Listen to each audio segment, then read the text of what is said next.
पिकलेल्या आंब्यामध्ये मसाला हे कॉम्बिनेशन खूप वियर्ड वाटत असलं तरी लागायला खूप टेस्टी आहे, ट्रस्ट मी.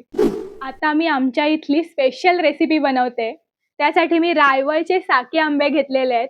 रायवळ आंबा आणि साके आंबे म्हणजे नक्की काय ते पाहण्यासाठी माझी आधीची रील नक्की पहा.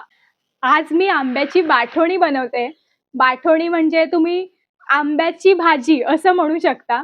ऐकायला खूप वियर्ड वाटतं, आय नो. म्हणजे पिकलेल्या आंब्यामध्ये मसाला हे कॉम्बिनेशन खूप वियर्ड वाटत असलं तरी लागायला खूप टेस्टी आहे, ट्रस्ट मी. म्हणजे आधी सुद्धा मी ही रेसिपी जेव्हा बघायचे की ह्याच्यात आंब्यामध्ये मसाला टाकतात तर ते बघून मी खायचे नाही. पण आता आईने एक दिवस मला जबरदस्ती दिलं की तू खाऊन बघ आणि नंतर सांग. आणि मी त्या दिवशी टेस्ट केलं आणि मला ते इतकं प्रचंड आवडलं की मी आता बाठोणीच्या प्रेमात आहे आणि म्हणूनच मी तुमच्या सोबत ही रेसिपी शेअर करते. सगळ्यात आधी आंबे सोलून घ्यायचे आहेत. बाठोणी बनवण्यासाठी रायवळच आंबा हवा असं काही नाही. तुम्ही कोणत्याही जातीचा आंबा घेऊन बाठोणी बनवू शकता. फक्त तो आंबा पिकलेला आणि गोड असायला हवा. सो आपले आंबे आता बाठोणीसाठी सोलून रेडी आहेत. आमच्या इकडे प्रत्येक जण वेगवेगळ्या पद्धतीने बाठोणी बनवत असतं. पण एकदम सोपी आणि टेस्टी बाठोणी कशी करायची ते मी आता तुम्हाला दाखवते. सगळ्यात आधी अर्धा चमचा हळद, नंतर 2 चमचे मसाला ॲड करते. तुम्हाला जेवढं तिखट आवडत असेल तेवढं तिखट तुम्ही ॲड करू शकता. 2 चमचे साखर आणि अर्धा चमचा शेवटी मीठ ॲड करते. आणि आता हे सगळं मिक्स करून घ्यायचंय. बरेच जण ही प्रोसेस फोडणी दिल्यानंतर करतात किंवा त्याच्यात कांदा सुद्धा ॲड करतात. पण मी एकदम सोपी रेसिपी घेऊन आली आहे, सो हा इझी वे आहे.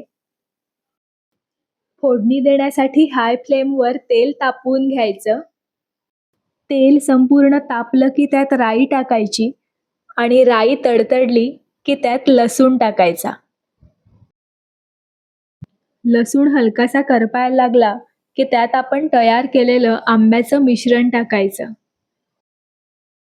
खालून करपायला नको म्हणून गॅस लो फ्लेमवर करायचा. नंतर वरून थोडंसं पाणी टाकून घ्यायचं आणि झाकण लावून मंद आचेवर आंबे शिजवत ठेवायचे. अशा प्रकारे आंबे संपूर्ण उकळून घ्यायचे. जेव्हा आंबा संपूर्ण शिजतो तेव्हा तो आपल्या पोटाला बाधत नाही. सो आपली बाठोणी रेडी आहे. बाठोणी ही गरमागरम खाण्यापेक्षा थोडी थंड झाल्यावर खाल्ली की ती जास्त टेस्टी लागते. ट्राय करते.